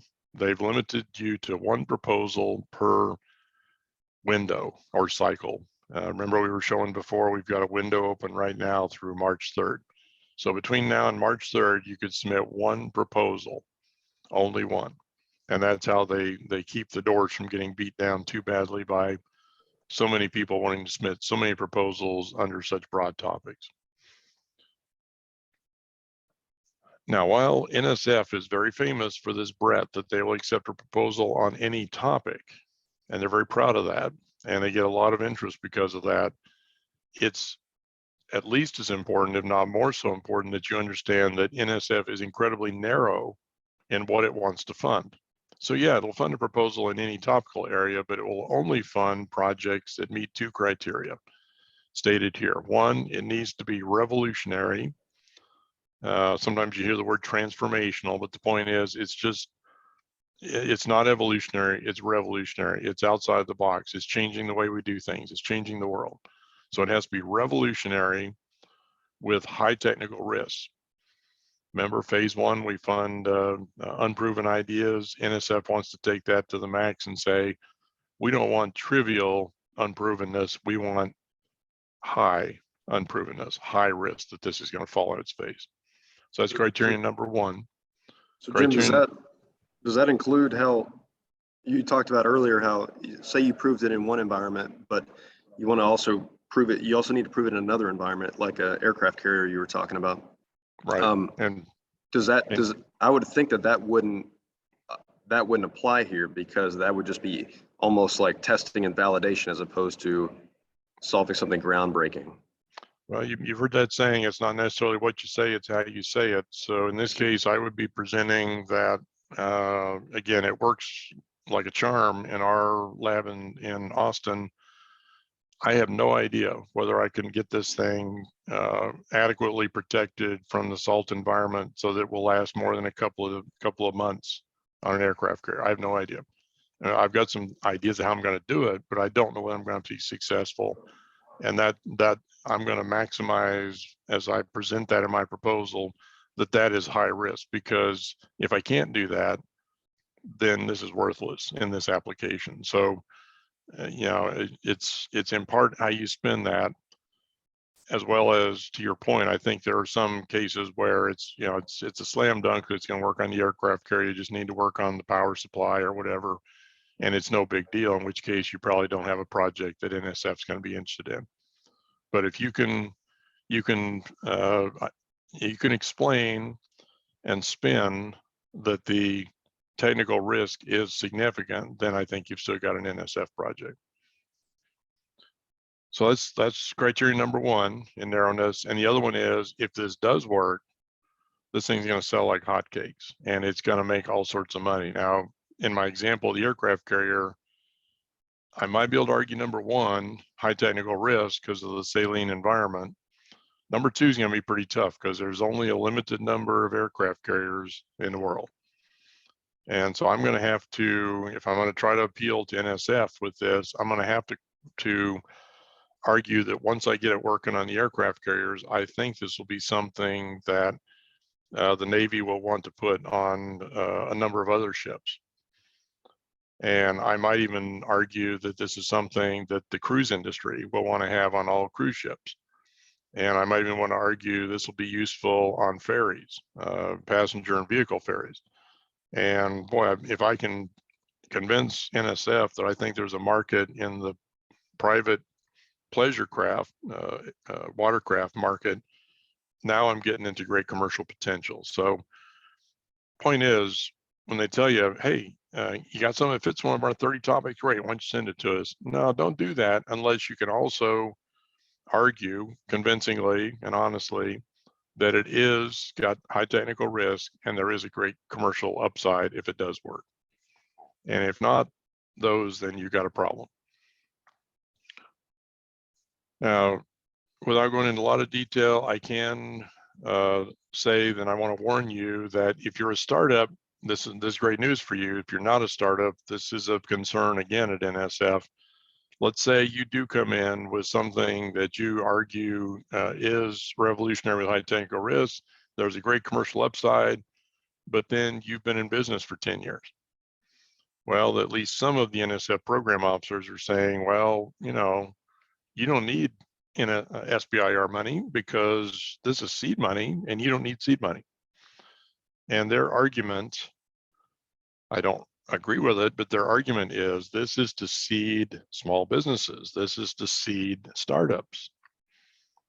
And therefore you're 10 years old, you're not a startup. You shouldn't be a small company anymore. You shouldn't need SBIR. Now, my opinion is SBIR is seed money, but it's for seeding ideas. It's for seeding technologies, it's for seeding innovation. It's for seeding new products. It's not for seeding startup of businesses. If you use it to start your business, that's fine, but that's not its purpose. So I think it's a misreading by these SBIR program officers at NSF. Not all of the NSF program officers have that attitude, but I want to forewarn you. So if you decide to go after NSF and you're not an early stage or startup business, then you might want to explore with the program officer that you're assigned at NSF how he or she feels about this issue. And if they're really adamant about it only being for startups, then you may want to either go to a different agency or ask if you can be assigned to a different NSF program officer. Jim, quick specific NSF question. What's the difference between submitting on March 2nd and March 5th? Some of the NSF windows, you know, close as others are opening. So this is a specific question from the audience. Right. And the NSF tells you there's no difference. Doesn't matter, do whatever you want to. Now, I think there is a big difference, and here's why. You have to submit this pitch, which we're going to talk about here. In fact, let me talk about this, and then that'll transition into answering the question. It's a two-step process at NSF. You now have to submit an executive summary, referred to as a project pitch, to NSF via their website. And within 3 weeks, a response comes back from one of these NSF program officers that either says, looks good, you are invited to submit your proposal, or it says, you know, there's some issues with your executive summary. I'm not convinced that this is really a valid project for NSF's SBIR and STTR program. You are not invited to submit at this time. And if you get the first, you know, you're invited, great, do your proposal, you're off and running. If you get the not invited, then you have to retrench, you have to revise your thinking and or convince the NSF program officer that they're wrong and resubmit the pitch. And now here's where these windows, these NSF windows come in. Let's say, and remember, March 3rd is the end of the current window. Let's say you write your project pitch right now and you submit it. And it comes back saying, no, you're not invited. Sorry, we're not inviting your proposal because we got some problems with your pitch. You're going to have to wait until March 4th to revise your pitch and resubmit it. You can't resubmit the pitch in the same cycle or the same window that you originally submitted it. So you're gonna have to wait out until at least March 4th, okay? That's bad enough, right? But you say, hey, it's a month. I can use that month to good purpose and talking with the NSF, getting my pitch just right. I can use that, okay? But still, you got the pitch in before March 3rd. That's the important thing. Now, let's say you write your pitch and you're perfecting it and you're smoothing, you know, you're massaging it, and you don't submit it until March 4th. So your original pitch goes in on March 4th. And NSF says, no, we don't like the pitch. There's problems. We want you to make some revisions. You cannot revise and resubmit the pitch until the next window, which is June. So there's the importance. If you get your pitch in between now and March 3rd and NSF doesn't like it, you can revise it and resubmit starting March 4th and keep marching forward, if you will, with your SBIR endeavor. But if you kind of dilly-dally around and don't get your project pitch in to NSF until March 4th, and they don't like it, they don't accept and invite your proposal, then you have to sit there twiddling your thumbs until I think it's June 6th, whatever the next window opening is at NSF, and revise it and resubmit it at that time. So you lose basically 3 months of time as you're trying to grow and build your business. And as innovation passes you by with other people doing their own projects. So that's the importance of the window, is if you don't get in the current window, the next window, having to wait till the next window, or you don't get in the current window and you wait till the next window, if you don't get a positive response to your invitation, a positive response and an invitation on your pitch, then you're gonna have to wait until the next window opens, and that delays you. Hey, Jim, in regards to the executive summary requirement of that project pitch, I'm at the nsfiip.force.com website right now, and there's no mention of that. No mention of which? Of an executive summary requirement. It is just the answering to those 4 questions about the R&D, right, objectives and challenges. That's my terminology to call it an executive summary. So they're calling it the project pitch, and there should be on that website, there should be and it's just highlighted in blue, the 1 or 2 words that you click on, and that takes you to the page where you then submit your pitch. But it's yes, sir. It's a 4-part, you're correct, 4-part pitch. I just, for lack of better terminology and a brief way to say it, it's an executive summary. Okay, understood. Thank you. Okay.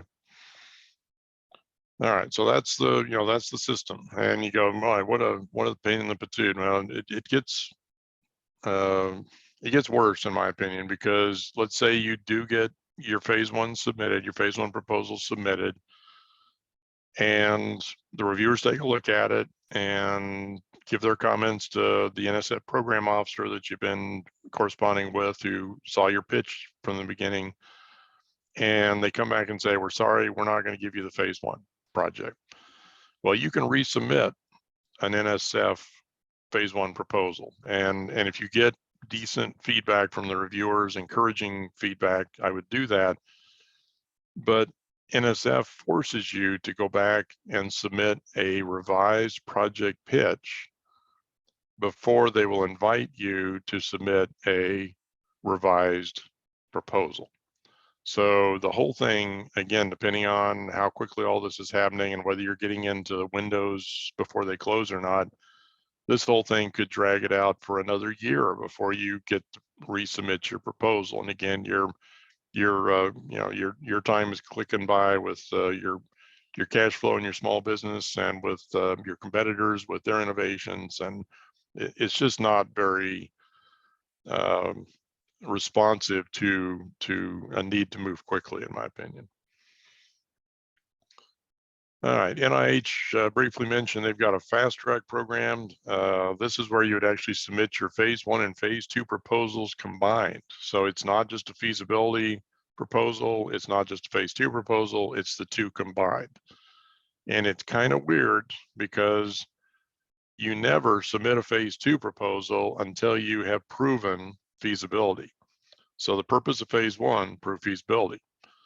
Phase 2, don't write that proposal till you've proven feasibility. Well, Fast Track says, well, send us your proposal on how you're going to prove feasibility, and concurrently tell us, now that you know it's feasible, how you're going to prototype it and develop it and move it towards marketplace.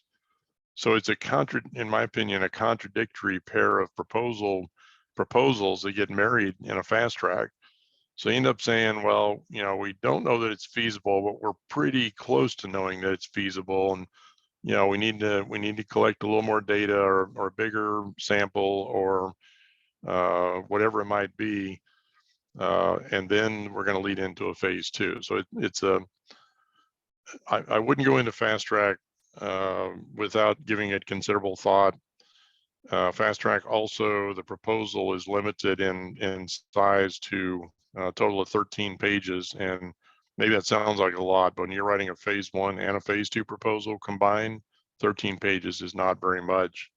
And in addition to that, you need to produce a 12-page commercialization plan, which if you have not really given considerable thought and done your homework on commercialization, you can't fill up 12 pages with smoke blowing and hand waving. You can submit at NIH's third bullet. You can submit proposals multiple times. In fact, you can submit them pretty much indefinitely, time and time again. It's a little bit tricky because it turns out every other one has to be called a new proposal and be given a new title, but otherwise it can be basically a previously submitted proposal that you are revamping and resubmitting. And finally, I just point to, it's the 6th bullet down, preliminary data, extremely important to NIH, SBIR, STTR proposals. Preliminary data is evidence that you have, and you as somebody on your team, your company, your subcontractor, the PI, whomever, evidence that you have that the innovation you're proposing here is going to work. You know, you got some early indications of it, and NIH wants to see this. NIH and its reviewers want to see this. So I would be very hesitant to submit an NIH proposal that does not include pretty good preliminary data. Other agencies, in the interest of time, I'm going to keep moving down. I've been trying to emphasize the 3 DoD, NIH, NSF. This, you know, again, key differences between the various agencies, and it's just that same theme I've been hitting here for a while, that there are lots of differences. One way you get to understand them: read the solicitation thoroughly, reread it. You know, then you can start asking questions of the program officer and the SBIR program. But it's good to make sure you've really read the solicitation, because it's irritating for them to have you asking questions that they know could have been answered if you read their solicitation. Register for electronic submission. All agencies require you submit your proposal electronically, and it's going to require multiple registrations. And as we say up here, it can be up to 6 different registrations. If you're lucky, you might get it down to 4 or 5, but it's going to take several. Some of these you may already have. You may have the employer identification number, the EIN from the IRS. You might already have your Dun & Bradstreet. But even if you got those 2, you're still going to have another 2 to 4 registrations you're going to have to do. SAM is the most difficult and the most time consuming, so get that working as quickly as you can. Dun & Bradstreet, by the way, is being replaced by a UEI, Uniform Entity Identifier, I believe is what UEI is standing for. Grants.gov, we saw a while ago, as a way to do searches for topics in grant agencies. It also is where you'll submit most grant agency proposal, SBIR, STTR proposals. Contract agencies, they all have their own mechanism. Draft proposal. Typically, you're going to be asked to talk about the significance, the importance of the project. You're going to be asked to talk about what's innovative in your approach, your proposal. You're going to be asked to tout the qualifications of your team to do this project. And then you're going to be asked to scope out the technical project in terms of its objectives and the research plan. Or if you're going to NIH, they'll call it the aims and the approach. Commercialization is something that is very inconsistently applied across the agencies, with some of them wanting a couple of paragraphs, others wanting a number of pages for the effort. 3-step process typically for reviewing your proposal. It goes in to the agency, and what's generically called the rules police will look at your proposal, and the rules police are responsible for looking at your proposal to see if you followed all the rules. Did you limit the number of pages? Did you sign off on a certain page? Did you include a certain form? Did you use a font size that's acceptable? Did you include margins that are at least 1 inch wide, and so on? And admittedly, it's not a lot, you know, 5 to 10% of proposals being thrown out, but do you want all your work to go into being one of those 5 to 10 that gets canned because they said you violated the rules? And that's a horrible outcome for all your hard work. So realize that they do throw proposals out in the pre-screen, and therefore follow the instructions. Get the technical review. This is where the reviewers actually come in, look at the merits of your project, both the research as well as the commercialization merits. And then they will give you some sort of score, and each agency does it a little differently. Sometimes it's numeric, Sometimes it's a smaller number is better than a higher number, like golf. Sometimes it's excellent, very good, good, fair, poor. They all do it a little differently. And coming out of that, go to step 3.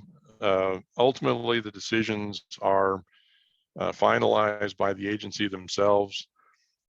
And they may have to make some decisions where, in my example, DOE had 641 proposals that the reviewers liked, but DOE only had money for about a third of them. So they had to find a way to pick the third that got funded from the 2/3 that got thrown aside. And those are, I'll call that the black box. That's a lot of stuff that you and I typically can't control. Jim, just wanted to get 2 quick questions in as we slowly Okay. Come to the finish line here. One, what are the employment requirements for a university subcontractor? Does it need to be a tenure track faculty or can it be a postdoc? One question. Well, that's a good question. If the postdoc is being treated as an employee, then it will count towards being an employee of the business, or excuse me, of the university. But I don't know that much about how UT would do a postdoc, if they treat them as an employee of UT or they treat them as a, more like an intern or something like that. I just don't know. Great. And Douglas, we can connect on that. And then the second question, is it possible to do a keyword search on past closed topics? Yes, you can. That same website, SBIR.gov, is actually better equipped for doing those searches of what were awarded under the various topics in the past, and that actually works pretty well under grants.gov. Excuse me, on SBIR.gov. Thank you. All right, this is kind of what the rules police at DoD would use, and you can see the kind of nitpicky questions. But bottom line is they reserve the right to throw your proposal in the trash if they don't feel that you followed the rules. So follow the instructions. I mean, it helps you get through the pre-screen without the rules police nailing you and throwing your proposal out. And it also helps organize this the way the agency and the reviewers want to see it. The more different you are in how you organize your proposal than the instructions, the more difficult it is on the reviewer. Trust me, when you make the reviewer's job more difficult, you're lessening your chances of success. DoD, I was mentioning volumes. These are the 6 volumes that you'd have in a DoD proposal. And this is kind of an organization of the kind of the second column there would be the 6 volumes. And then on the third column over shows you some of the components that go into a typical technical volume 2 content. But this is where the military components vary dramatically one to the other. And this again is an instruction that you get a lot of variability in what they want, particularly in volume 2, from one component of the military to the next. At NIH, make sure you are aware that they are now using the new version G series instructions. And there's the URL for finding it. Not major changes as they relate to SBIR, STTR, but this one was done in October, but just became effective. I think it was after sometime after the 24th of January, something like that was the applicability date. And this is your organization for an NIH proposal. A lot more pieces because the grants.gov format tends to require a lot more pieces. And what I've got in here are annotated instructions for that, the heart of the NIH proposal. In the interest of time, I'm not obviously going through these, but I'm offering them to you as some comments that you may want to include in your preparation of your NIH proposal, or some of these comments will certainly be applicable to other agencies if you want to take a look at them and see where they're relevant to DoD, NSF, and others. So I go down through that. This is the new NSF solicitation. I actually call it a solicitation. Tells you what significant revisions they've made. Here are the 3 due dates. Now it's only 3 due dates rather than 4 windows this time. And I think what they're trying to do is just do this for kind of the current fiscal year, federal fiscal year.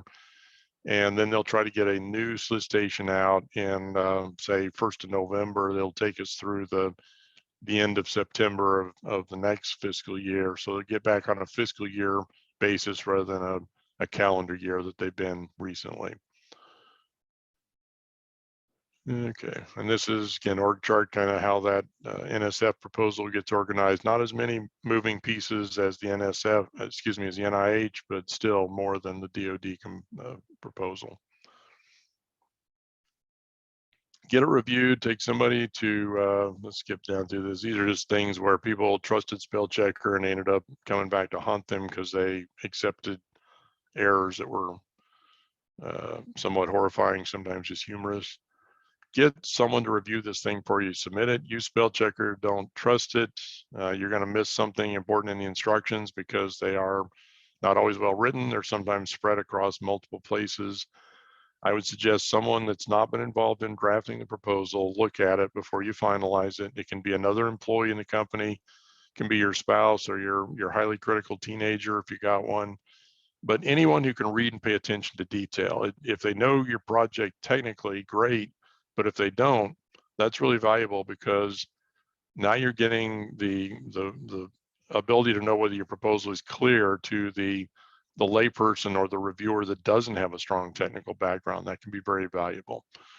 I did want to mention to you, we do have a University of Texas System SBIR support program where you can get help with your SBIR, STTR proposals, as long as there is a UT connection to the project, whether it be the applicant is faculty, student, or staff, or the technology has some sort of UT connection. We've had some pretty good success with this, and if you're interested, you have my contact information on the front slide. I'm actually the consultant that the UT system is using for this support program at the current time. And just advice, submit this thing far in advance of the deadline, particularly if you're a newcomer, so that if there are any glitches, you get them worked out before the deadline passes. Every deadline, I get people that at the last minute are trying to get their proposal problems figured out and upload problems figured out, and some of them don't succeed, and all their hard work goes in the trash can because they didn't get the thing submitted. So submit it well in advance, and get a debrief after the winners are announced. SBIR STTR provides for, if you apply for SBIR STTR, you are eligible for feedback on your proposal if you don't get an award, and that's called a debrief. Contract versus grant agencies, the grant agencies pretty much give you a debrief whether you ask for it or not. Contract agencies, you're going to have to ask for it. I always recommend you ask for it, both to learn from your mistakes and also to my third bullet, you can understand better whether this is a good idea to resubmit this proposal, revise it, and resubmit it or not. And if you're going to resubmit it, what kind of changes you need to make. And with that, Ashley, I think, I've got some final things about sample proposals that you're welcome to take a look at. I'll just caution you to be very careful when you look at sample proposals, because just because they're samples don't mean they are perfect proposals or that the agency is endorsing them as what they want to see. They're simply responding to people's requests. Can we see a sample proposal? So don't put too much credibility in a sample that you might see. Awesome. Thank you so much, Jim. We've done this workshop a few times and I feel like I always learn something each time. Thank you everyone who tuned in, our friends at UT Tyler. Jeff, great to meet you. Those in from UT Dallas. I know we had some San Antonio folks on as well. So if you're here on campus, we want you to visit us here at the Texas Innovation Center. Please stop on by and let us know how we can help you. Franco, I'm going to connect you directly to Jim after this talk with your question, but thank you all for joining. I'll send the video out afterwards. So have a great week, everyone. A great rest of your week. Thanks, Ashley.